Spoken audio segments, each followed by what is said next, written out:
Third time நிகழ்ச்சியில் நீங்கள் உட்காந்து கவனிக்கிறீங்க. யூடியூப்பில் கூட பார்க்கலாம். நீங்கள் பைபிளில் எந்த புத்தகத்தை வாசிக்கிறீங்களோ இந்த யூடியூப்பில் அந்த புத்தகத்துக்கான இந்த பாடங்களை வைத்து கொண்டே வாசிக்கலாம். பைபிள் பேஜ் இருக்குது, மார்க்கிங் மெத்தட் இருக்குது, விளக்கங்கள் இருக்குது. இது ஏதோ ஒன்று ரெண்டு பார்க்குறதுல உண்மையிலேயே பயன் இருக்காது. ஆனால் ஒவ்வொரு நாளும் தொடர்ச்சியாக பார்த்தீங்கன்னா நீங்கள் ஒரு நாள் நான் உங்களுக்கு சொல்லிக் கொடுக்கறது போல் நீங்களும் நல்லா கற்றுக் கொடுக்குறவங்களா உருவாக முடியும். அப்படி உருவாக நீங்கள் ஒத்துழைக்கணும். பல முறை பாருங்கள், தொடர்ந்து பாருங்கள், ஒவ்வொரு நாளும் பாருங்கள், வரிசையாக பாருங்கள். இப்போ 1 கொரிந்தியர் நேராக திரும்பி இருக்கோம். 1 கொரிந்தியர் 1ஆம் அதிகாரம் 2ஆம் அதிகாரத்தை பார்த்தோம். இந்த சார்ட் பாருங்கள், 4x4 ஸ்கொயர்ஸ். இதுக்கு இப்படி கற்றுக்கொள்வதுக்கு பேர் மென்டல் மேப்பிங் அப்படின்னு சொல்லுவாங்க. சாதாரணமாக ரொம்ப படிக்க வசதி இல்லாட்டி கூட நீங்கள் லேசாக கேலண்டர் பார்த்து கற்றுக்கொள்வது போல் நீங்கள் தேதியை குறிப்பிட்டு ஒரு ப்ரோக்ராம் பிளான் பண்ணுறது போல் இதை கற்றுக்கொள்ளலாம். 4x4 ஸ்கொயர் பார்க்குறீங்களா, அந்த நம்பர்ஸ் வருது பார்த்தீங்களா, 1 2 3 4 16 வர. லெஃப்ட் ஹேண்டில் 1 இருக்குது, மேலே கீழே கடைசியில் 16 இருக்குது. ரோமர் நிருபத்துக்கும் இந்த மாதிரி சார்ட் இருக்குது. இது மாதிரி புதிய ஏற்பாட்டில் சில புத்தகங்களுக்கு சார்ட்ஸ் வேணும்னா எங்களோடு தொடர்பு கொள்ளுங்கள். அதை வைத்து படிங்க. நீங்கள் எப்படியாவது வேதத்தை கற்றுக்கொள்ள வேண்டும். அந்த சார்ட்டில் பாருங்கள். சார்ட்டை பார்த்துட்டு இந்த புக் முழுவதும் படிக்க போகிறோம். ஒவ்வொரு அதிகாரத்தின் உள்ளடக்கம் அது ரொம்ப முக்கியம். அந்த உள்ளடக்க வார்த்தை அல்லது வாக்கியத்தை உங்கள் பைபிள்லேயே எழுதி கொள்ளலாம். அல்லது இது மாதிரி ஸ்டிக் நோட்ஸ் அதில் சின்னதாக எழுதி அதில் வைத்து கொள்ளலாம். பாடத்தை படிக்கிறதுக்கு மட்டும் இப்படிலாம் இல்லை, கர்த்தருடைய வேதத்தை ஆராயவும் இதெல்லாம் நீங்கள் பயன்படுத்தலாம். இது ரொம்ப மீனிங்ஃபுல்லாக இருக்கும். நீங்கள் எவ்வளோ முயற்சி எடுத்து செய்கிற மாதிரி இருக்கும். இதனால் நீங்கள் ஒருவேளை படிச்சுக்கிட்டு இருந்தீங்கன்னா உங்களுடைய படிப்பை கல்வியை ஆண்டவர் ஆசீர்வதிப்பார். என்ற வேதத்தை படிக்க எவ்வளோ முக்கியத்துவம் கொடுக்கும்போது நீங்கள் படிக்கிற படிப்பில் சிறந்தவங்களாக தேர்ச்சி பெற்று விளங்குவீங்க. இப்போ என்ன பண்ணலாம், அந்த 16 கட்டத்தை பார்க்குறோம்.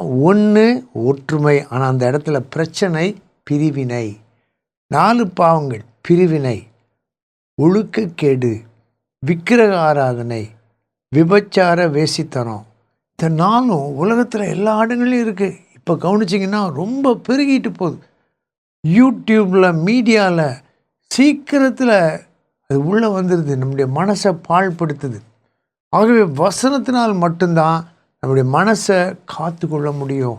வசனம் மட்டும்தான் நம்மை சுத்திகரிக்க முடியும். வசனம் மட்டும்தான் சோதனைக்கு இடம் கொடுக்காமல் நம்மை பலப்படுத்த முடியும். ஆகவே தான் இந்த நிகழ்ச்சிகளுக்கு இவ்வளவு முயற்சிகள் எடுக்கப்படுகின்றன. நம்ம என்ன பார்த்தோம், ஒரு அதிகாரத்துக்கு 1 or 2 வேர்ட்ஸ். 1ல் ஒற்றுமை பார்த்தோம். அப்படியே பார்த்தீங்கன்னா 1ஆம் அதிகாரத்தின் மத்திய பகுதியில் சுவிசேஷம் என்ன, சிலுவையை பற்றிய உபதேசம். அதுக்கப்புறம் தேவனுடைய ஞானத்தை பற்றி பார்த்தோம். 2 4 9 2 4 9 ஊழியம். எழுதிக்கிறதுனா எழுதிக்கலாம். அப்போ எழுதுனீங்கன்னா உங்கள் பைபிளை பார்க்கும்போது ஞாபகம் வந்துடும். அந்த மாதிரி ஸ்டிக் நோட்டில் சின்ன அடிஷ்னல் குறிப்புகள் எழுதிக்கலாம். 2ல் பிரசங்கத்தை பற்றி இருக்குது. பிரசங்கம் ஆவிக்குரியன்ற வார்த்தை இருக்குது. நல்லா பாருங்களேன். ஒரு நிமிஷம் 228 பக்கத்தை பார்க்குறீங்களா, 11ஆம் வசனத்தில் பாருங்கள், மனுஷனுக்குரியவைகள் இருக்குது. ஆனால் 13ல் பாருங்கள், ஆவிக்குரியவைகள் இருக்குது. ஆவிக்குரியவர்களுக்கு எதிரானது மனுஷருக்குரியவைகள், உலகத்துக்குரியவைகள். 14ஆம் வசனத்தில் மேலே ஆவிக்குரியவைகள். 15ல் ஆவிக்குரியவன். உங்களை மற்றவங்க எப்படி நினைக்கிறாங்க, நீங்கள் உங்களை எப்படி நினைக்கிறீங்க, ஆண்டவர் உங்களை எப்படி நினைப்பார்? நீங்கள் மனுஷருக்குரியவர் அல்லது உலகத்துக்குரியவர், உலக ஞானம் உள்ளவர்னு சொல்லுவாங்களா, உங்களை ஆவிக்குரியவர்னு சொல்லுவாங்களா? ஆவிக்குரியவர்னால் ஏதோ வெளித்தோற்றத்தில் இல்லை, வார்த்தையில் அல்ல. ஆவிக்குரிய வாழ்க்கை உள்ள நல்லா நிறைஞ்சிருக்கிறதுனால தோற்றம் அல்ல, வெளிப்படுவது ஆவிக்குரியவளாக இருக்கும். ஆகினால்தான் நீ தேறுகிறது யாவருக்கும் காணப்படும்படி அப்படின்னு ஒரு வசனம் இருக்குது. 2ல் ஆவிக்குரியதை பற்றி பார்க்குறோம். அப்போ இந்த 2ஆம் அதிகாரத்தை தான் ஊழியம் எப்படி வைக்கிறது. பொதுவாக 2 பாருங்கள், இந்த மாதிரியும் 2 எழுதுகிறாங்க. அப்புறம் இந்த மாதிரியும் 2 எழுதுகிறாங்க. 2யும் பார்க்குறீங்க. இப்போ இந்த மாதிரி உங்கள் சைட்லேருந்து பார்த்தா 2 கொஞ்சம் இழுத்தா ஊ அப்படி இருக்குது. உப்பு மாதிரி, உப்புக்கு போடுற ஊ மாதிரி இருக்குது பார்த்தீங்களா? அதில் ஒரு சின்ன எழுத்தை போட்டிங்கன்னா லா போட்டிங்கன்னா ஊ. இப்போ 2ஆம் அதிகாரத்தில் ஊழியம் 2, 4, 9. சின்ன பிள்ளைகளுக்கு கூட இது மாதிரி ஆக்ஷனில் நீங்கள் சொல்லிக் கொடுக்கலாம். அவங்க படிக்கக்கூடியவங்கள வேதத்தின் மேலே அவங்களுக்கு பிரியம் இருக்குதுன்னு கண்டுபிடிச்சிங்கன்னா அவங்களுக்கு சொல்லிக் கொடுக்கலாம். 3ஆம் அதிகாரத்தில் என்னன்னா குழந்தை, பண்ணை, மாளிகை, அஸ்திபாரம், ஆலயம், கடைசியில் மேன்மை. 229ஆம் பக்கம் அதை பாருங்கள். 229 அதில் பாருங்கள். 2ஆம் அதிகாரத்தில் 10வது வசனத்தில் அஸ்திபாரம், 11ல் 2 முறை, 12ல் ஒரு தடவை, இத்தனை இடத்துல அஸ்திபாரம். ஒரு சின்ன ரெட் லைன். அப்போ பார்த்தா மறக்காது. அப்புறம் பாருங்கள் ஆலயம், 16ஆம் வசனத்தில் ஆலயம், 17ல் ஆலயம். சைடில் எழுதிக்கலாம் அஸ்திபாரம், ஆலயம். இப்படி தான் அந்த வார்த்தை மனசுக்குள்ளே இந்த மாதிரி செயல்படுதலுக்கு பேர் தான் தியானித்தல்னு பொருள், ஆராய்தல். 3ஆம் அதிகாரம் நல்லா மனசுக்குள்ளே தங்கிவிடும். 4லேயும் ஊழியத்தை பற்றி தான் வருது. அதில் ரொம்ப முக்கியமான 2 வசனங்கள் உங்கள் பைபிளில் 229ஆம் பக்கத்தில் 4வது அதிகாரத்தில் முதல் 2 வசனங்கள் நான் மெதுவாக வாசிக்கிறேன், என் பின்னாடி வாசிக்கிறீங்களா? இப்படியாக எந்த மனுஷனும் எங்களை கிறிஸ்துவின் ஊழியக்காரர் என்றும் தேவனுடைய இரகசியங்களின் உக்ரானக்காரர் என்றும் எண்ணிக்கொள்ள கடவன். மேலும் உக்ரானக்காரன் உண்மையுள்ளவன் என்று காணப்படுவது அவனுக்கு அவசியம். இப்போ 2 வசனத்தை தான் பார்க்குறோம். 2 வசனத்தில் ஒரு வார்த்தை 2 முறை வர்றதை பார்க்குறோம், கவனிக்கிறோம்.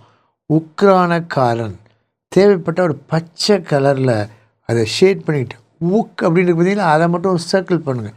பண்ணிங்கன்னா உங்கள் மைண்டில் வாசித்துட்டு போனால் கூட அது அப்படியே மனசுக்குள்ளே நிற்கும். அதைத்தான் பவுல் எழுதுகிறார். அதுக்கப்புறம் ஊழியத்தை பற்றி எதை பற்றி மேன்மை பாராட்டினார் அப்படின்னு எழுதுகிறார். பின்பகுதி 4ஆம் அதிகாரத்தில் 14 முதல் 21, 230 அதில் மேலே நீங்கள் எழுதிக்கலாம் பின்தொடர் பணி. இங்கிலீஷில் வேணும்னா follow up ministry, follow up ministry. 18 மாதங்கள் அப்போஸ்தலர் 18ஆம் அதிகாரத்தில் பவுல், ஆக்கிலா, பிஸ்கில்லா, அப்பல்லோ சேர்ந்து கொரிந்து பட்டணம், பெரிய பட்டணம், பாவனிருந்த பட்டணத்தை ஊழியம் செய்தப்ப அநேகர் வல்லமையாக ரட்சிக்கப்பட்டாங்க, அபிஷேகம் பெற்றாங்க. ஏன்னா இந்த நிருபத்தில் தான் வரங்களை பயன்படுத்துகிறத பற்றி பவுல் எழுதியிருக்கார். ஆனால் அதே சர்ச்சில் தான் பயங்கரமான பாவங்கள் இருந்தது. அதைத்தான் கடுமையாக சொல்லி எச்சரிக்கிறார். பாவத்தில் விழுந்தவனுக்கு என்ன செய்யணும் அப்படின்னு எழுதுகிறார். அப்போ இந்த 14லேருந்து 21 வரை பவுல் உடைய பின்தொடர் பணி, அதைத்தான் நம்ம பார்க்குறோம். பவுல் செய்த பின்தொடர் பணி அது இன்னொரு நிகழ்ச்சியில் விளக்கமாக பார்ப்போம். 5ல் பாவத்தை பற்றி இருக்கு. 2, 4, 9 ஊழியம், 5, 8, 10 அது பாவம். 5, 7 கூட குறிப்பிட்டு சொல்கிறார் பாவம் செய்யாமல் எப்படி இருக்குன்னு. 5ல் பாவம். இப்போ என் கூட கவனிக்கிறீங்களா? 230ஆம் பக்கம் 5ஆம் அதிகாரம் அதில் பாருங்கள். நல்லா பார்த்தீங்கன்னா முதல் வசனத்தில் முதல் வரியில் விபசாரம், கடைசி வரியில் விபசாரம், 9ஆம் வசனத்தில் விபசாரம், 10ல் விபசாரம், 11ல் விபசாரம். அங்கே என்ன பண்ணலாம்? ஒரு கருப்பு கலர் பென்சில் ஒரு சின்ன இன்ட்டு மார்க், பைபிள் பேஜ் பாருங்கள், அதே மாதிரி நீங்கள் பைபிளில் குறிச்சிக்கலாம். 5 இடத்துல ஒரு கருப்பு கலரில் அண்டர்லைன் பண்ணிக்கலாம். பார்த்த உடனே தெரியும். 5வது அதிகாரத்தில் 5 இடங்களில் பயங்கரமான பாவம், 10 கட்டளை மீறுற பாவங்கள் சொல்லப்பட்டிருக்கு. சபைக்குள்ளே இருந்த ஒருத்தன் அவன் இந்த பாவத்தில் விழுந்தான், பாவத்திலே இருந்தான். அதனால்தான் வைராக்கியமாக பவுல் முதல்ல அவனை வெளியேற்றணுன்ற மாதிரி ஸ்ட்ராங்காக பேசுகிறார். இப்படி உள்ளே இருந்துச்சுன்னா ஒரு கட்டி உள்ளே இருந்தால் சரீரம் முழுவதையும் பாதிக்கும். இப்போ கட்டி எடுத்துட்டா அந்த மாதிரி பேசுகிறார் பாவத்தை பற்றி. அங்கே கடுமையான வார்த்தைகளை பார்க்குறோம். அதுக்கு இடையிலே பாருங்கள் 7வது வசனத்தில் நம்முடைய பஸ்காவாகிய கிறிஸ்து நமக்காக பலியிடப்பட்டிருக்கிறார். சின்ன ஒரு ரெட் கிராஸ் அதில் எழுதிக்கலாம். இப்போ 6வது அதிகாரத்தை பார்க்க போகிறோம். 6வது அதிகாரத்தில் என்ன இருக்குது? 6வது அதிகாரத்தில் பாருங்கள், என் கூட பார்த்துட்டே வாங்க. அந்த 3வது அதிகாரம் மாதிரி தான் இதில் பார்க்க போகிறோம். 6ல் 2வது வரியில் 6:1 2வது வரியில் 2 முறை வர வார்த்தை என்ன பார்க்குறீங்களா? உங்கள் பைபிளில் பாருங்கள், ஸ்க்ரீனில் பைபிள் பேஜ் பாருங்கள். அதில் பாருங்கள், வழக்குண்டானால் வழக்காடும். வழக்கு அதை சுற்றி ஒரு சின்ன ஒரு சர்க்கிள். அதுக்கப்புறம் 2வது வசனத்தில் வழக்குகள், அது 4வது வசனத்தில் வழக்குகள், அப்புறம் 5ல் வழக்குகள், 6ல் வழக்குகள், 7ல் வழக்குகள், 3 3 6 7 முறை வழக்குகள் இருக்குது. 6ஆம் அதிகாரத்தில் 7 இடத்துல வழக்குகள் இருக்குது. இப்போ கேள்விப்படுறோம், செய்தித்தாளில் வருது, சில சமயத்தில் நியூஸில் சொல்கிறாங்க, சபைகள் மேலே வழக்கு தொடரப்பட்டிருக்கு, பண மோசடி, பாவம், வேதனையாக இருக்குது. அதை கேட்கும்போது நமக்கு கொஞ்சம் துக்கமாக இருக்கணும். எந்த சபையாக இருக்கலாம், கிறிஸ்துவின் பெயரை தரித்த சபையில் இருக்கவங்களும் வழக்கு போடுறாங்க, சபையில் இருக்கவங்கள பற்றி வழக்கு போடுறாங்க. இது குறைந்த சபையில் இருந்தது. அப்போ நீங்கள் வழக்கு அந்த வார்த்தையை எழுதுனீங்கன்னா, பொதுவாக வந்து இப்படி முதல்ல ஒரு சின்ன சுழி போட்டு அப்புறம் அப்படியே மேலே கொண்டு போய் அப்புறம் வளைச்சி கீழே இறக்கி இப்படி தான் எழுதும். அந்த அப்படி கீழே எடுக்கும்போது அதில் 6 தெரியுது பார்த்தீங்களா? உங்களுக்கு பார்க்க முடியுதா? கலரில் தெரியுதா? 1 Corinthians 6ல் வழக்கை பற்றி பார்க்குறோம். இதான் நீங்கள் நல்லா படித்து பாருங்கள். நிறைய பாவங்களை பற்றி ஒரு லிஸ்ட்டு பார்க்குறோம். 9 10 முழுவதும் பாருங்கள். இன்ட்டு மார்க் போட்டிங்கன்னா 1 2 3 4 5 6 7 8 10 பாவங்களை உள்ள நீங்கள் கண்டுபிடிக்க முடியும். ஆனாலும் 11ல் வித்தியாசமாக நம்ம எப்படி கழுவப்பட்டிருக்கோம். 12ல் ஒன்றிற்கும் அடிமைப்பட மாட்டேன், விடுதலைன்ற வார்த்தையை நீங்கள் அங்கே எழுதிக்கலாம். அப்புறம் வேசி 15ல் பாருங்கள், 16ல் பாருங்கள், 18ல் பாருங்கள். வேசி 18ல் 2 தடவை. இதுவும் பாவம், வேசித்தனம் பாவம். விபச்சாரம் செய்யாதிருப்பாயாக, வேசித்தனம் செய்யாதிருப்பாயாக. இதெல்லாம் ஈஸியாக ஞாபகம் வச்சுக்கலாம். எதுக்குன்னா ஜாக்கிரதையாக இருக்கிறதுக்கு. கடைசியில் சரீரத்தை பற்றி எத்தனை இடத்துல வருது பாருங்கள். 1 2 3 4 சரீரத்தில் தான் வேசித்தனம் உபச்சாரம் நடக்குது. ஆனால் அதே சரீரம் தான் தேவனுடைய ஆலயமாக இருக்குது. எவ்வளவு ஜாக்கிரதையாக நம்ம இருக்கணும். கடைசியில் கிரயம் இருக்கு. இந்த வாவரிசைக்காக செட் பண்ணிக்கலாம். அப்போ வழக்கு, விடுதலை, வேசித்தனம், விலைக்கிரயம், இந்த 4 வார்த்தைகளையும் இந்த 6ஆம் அதிகாரத்துக்கு நல்ல மனசுக்குள்ளே வச்சு திருப்பி இந்த அதிகாரத்தை ஒரு முறையாவது என்னைக்காவது ஒரே அதிகாரத்தை 3 முறை 1 2 3 வரிசையாக வாய்விட்டு வாசிச்சிருக்கீங்களா? இன்றைக்கி வாசித்து பாருங்கள், யார்கிட்டயா சொல்லுங்கள். இப்பொழுது நாம் ஜெபிப்போம். அன்பின் தகப்பனே, சபைக்குள்ளே அநேக இடங்களிலே பாவம், அக்கிரமம், அநியாயங்கள் உள்ளே நுழைகிறது. வழக்காட போகிறாங்க. கர்த்தர் கிருபையாக இறங்கி சபைக்குள்ளே நீதி, நியாயம், பரிசுத்தம், பக்தியை நிலைநாட்டும். சபையின் பரிசுத்தம் காக்கப்பட, பாவம் உணர்த்தப்பட, பாவங்களை அறிக்கையிட்டு மனம் திரும்ப மன்றாடி ஜெபிக்கிறோம். சபையின் பரிசுத்தத்துக்காக நற்சாட்சிக்காக ஜெபிக்கிறோம். சாட்சி கேடுகளை தயவாக இறங்கி மன்னியும். இயேசு இரட்சகர் நாமத்தில் கேட்கிறோம் பிதாவே, ஆமென். கண்கள் காண்பது